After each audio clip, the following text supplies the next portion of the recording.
set up sunandkids.de, your website? So yeah, this website is just it was the third blog of that kind, and I set up the first blog just to share some content with students and teachers. I didn't thought about blogging. I thought more about like a website for the class to make the timetable available and to share some photos and share some homework assignments, or to have a place to store the letters for the parents that they can download it again if they use the real one. And after I started with that, just some weeks later, a third grader girl came up with the idea. She sent me a story. I had a contact form on that site, and she sent me a story.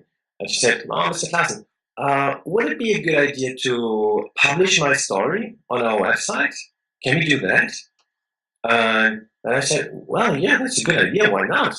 We're doing that." And then I put like a timeline on the website, and I told the students, if you like, you can write something on the contact form, and I will put it on the timeline. So I will watch it and review it, and if it's good, it gets to the timeline. And that was the start of blogging.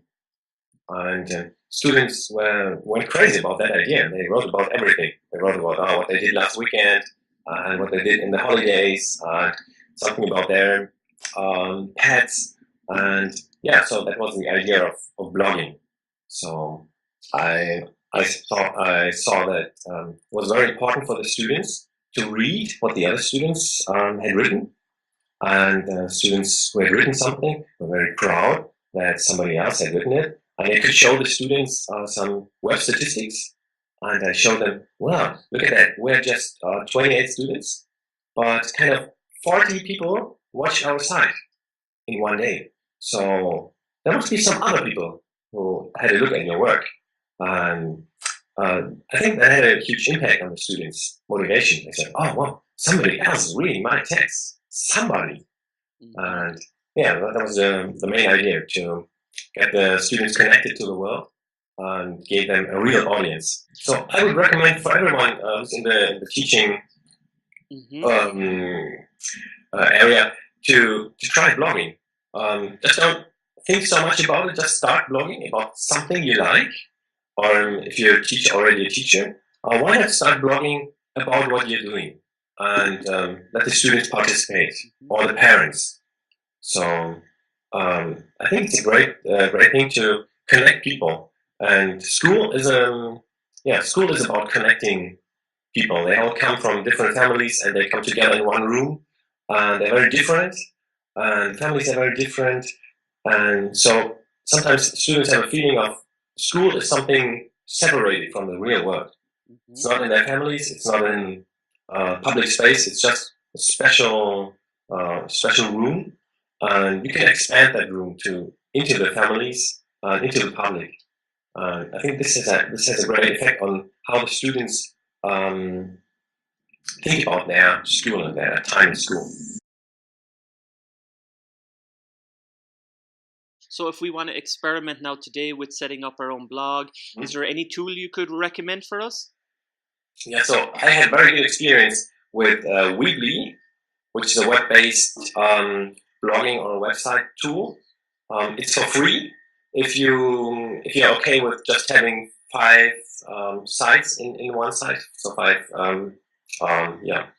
sites. If you're okay with a small advertising banner on the bottom about Weebly, then it's for free.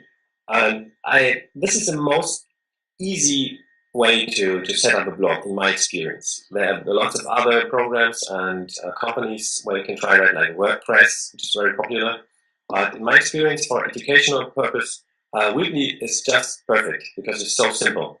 It's just like drag and drop. Yeah, so, you don't need any special skills for that, Johannes, do you? Yeah. No, it's just I'm giving a seminar at the University of Education in Ludwigsburg about media in elementary school, and I told my students to set up a blog. Time frame was 2 hours, and I told them, I bet you can set up a blog on your own and I won't explain anything. I just give you a video tutorial from a 14-year-old kid, German kid, who's calling himself MC Hacker 2000, and which was a very badly produced video, but it was the only one on weekly-based websites in German language. So I showed them this video, and well, after that video, everybody set up a blog on their own, and most of them, they don't finish in 2 hours, but they published something, the start of their blog or of their website, in the time frame of 2 hours. So that was great experience for me too, because it showed that it is really easy